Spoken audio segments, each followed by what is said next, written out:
नमस्कार, आप सभी का स्वागत है। आज इस वीडियो के द्वारा मैं चितवन नेपाल से विहान जी ने अपनी बर्थ डिटेल भेजकर प्रश्न पूछा है कि बहुत कोशिश कर रहा हूँ, शादी नहीं हो रही है, शादी कब तक होगी और पत्नी कैसी होगी। उनके बताए हुए बर्थ के टाइम के हिसाब से जो उनकी कुंडली बनती है, चार्ट बनता है, वह आपके सामने है। मिथुन लगन का है। मिथुन लगन की आपकी कुंडली है। लगन में केतु है, दूसरे भाव में सूर्य बुध गुरु हैं, तीसरे भाव में शुक्र मंगल हैं, चौथे भाव में चंद्रमा है, सप्तम भाव में राहु है, अष्टम भाव में शनि है। इस तरह आपकी कुंडली है। देखिए, लग्नेश बुध है, ये सुखेश का भी मालिक है। 6 नंबर का और 3 नंबर का मालिक बुध होता है। दोनों केंद्र के घर हैं। इनका स्वामी केंद्रापति होते हुए दूसरे भाव में बैठ गया, दूसरे भाव में बैठा हुआ है और सूर्य के साथ बैठकर बुध आदित्य योग बना रहा है। इसके अलावा आप ये देखिए कि ये चंद्रमा का घर है, 4 नंबर। इसका स्वामी चंद्रमा बुध के घर में बैठा हुआ है, चौथे भाव में, और इसका स्वामी बुध चंद्रमा के घर में बैठा। अनन्य ग्रह परिवर्तन योग है। ये योग बड़ा अच्छा योग होता है, ग्रह परिवर्तन योग है। ये सुख संपन्नता देता है, माता से लगाव होता है, माता से विशेष स्नेह होता है, मातृ सुख प्राप्त होता है। लगन में बैठा हुआ केतु जो तीसरी दृष्टि से आपके पराक्रम को देखता है, पंचमेश को देखता है, पंचम भाव को देखता है और सप्तम भाव को भी देखता है और भाग्य स्थान को भी देखता है। सप्तम भाव में पहले से ही राहु विराजमान है और तथा इस पर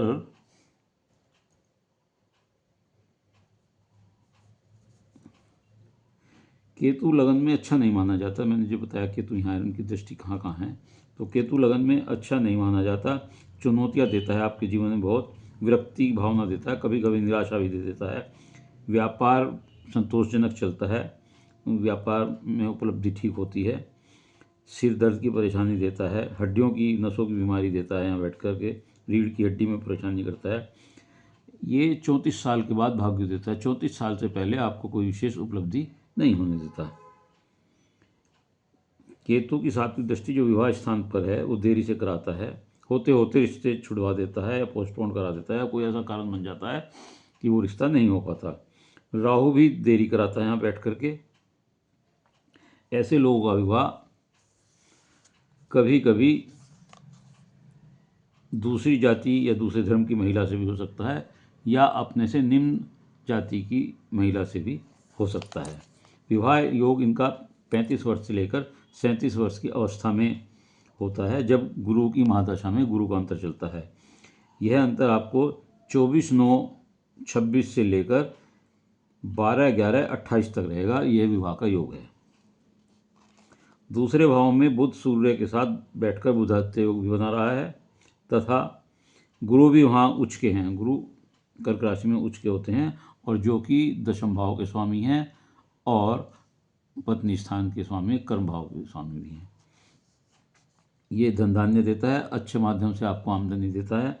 शिक्षा के क्षेत्र से भी दे सकता है, राजनीति क्षेत्र से भी दे सकता है, पत्रकारिता से भी दे सकता है। बहुत सी चीज़ें हैं जिनसे ये आपको, टीचिंग से भी दे सकता है। ये गुरु यहाँ आपको आमदनी दे सकता है। यहाँ बैठकर दूसरे भाव में गुरु बैठ करके आँख, दांत, बाल, कान, गले की कोई भी समस्या आपको दे सकता है। कोई विशेष शब्द बोलने में आपको दिक्कत आ सकती है। गुरु पत्नी घर का भी स्वामी है और उच्च का है, इसलिए आपकी पत्नी, आपने पूछा पत्नी कैसी होगी, आपकी पत्नी सुंदर होगी, संस्कारी होगी। लेकिन राहु केतु के कारण तथा शुक्र मंगल जो ये बैठा हुआ है, इसके कारण तीसरे में जो बैठा है, विवाह के बाद आपके विवाह संबंधों में मधुरता नहीं रहेगी, कटुता आ जाएगी, संबंधों में अलगाव होने की स्थिति हो जाती है। तीसरे भाव में शुक्र मंगल बैठे हुए हैं, उस पर केतु की दृष्टि है जो कष्ट की स्थिति दाम्पत्य जीवन में बना देती है।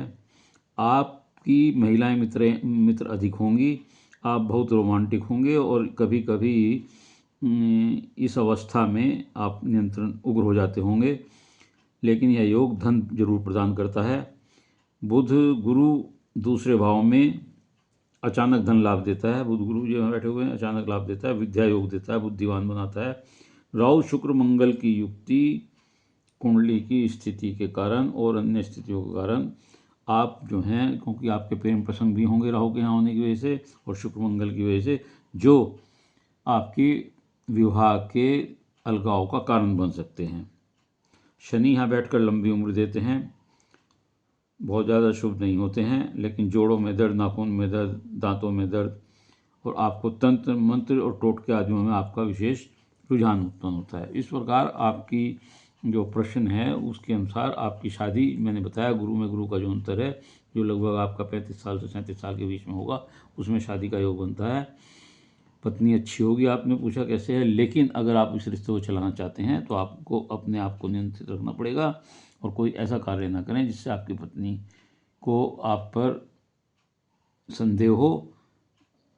उम्मीद है आपको अपने प्रश्नों का उत्तर मिल गया होगा। यदि आपको ये वीडियो अच्छी लगी हो तो इसे लाइक करिएगा, शेयर करिएगा और कमेंट्स बॉक्स में जाकर अपने विचार लिखिएगा। इसके अलावा यदि किसी और का कोई प्रश्न हो तो वह मेरे चैनल को सब्सक्राइब करते हुए अपनी डिटेल भेजते हुए एक प्रश्न पूछ सकता है। मैं उत्तर अवश्य दूंगा, लेकिन प्रश्नों की संख्या बहुत अधिक है, इसलिए धैर्य के साथ अपने नंबर का इंतजार करें। धन्यवाद।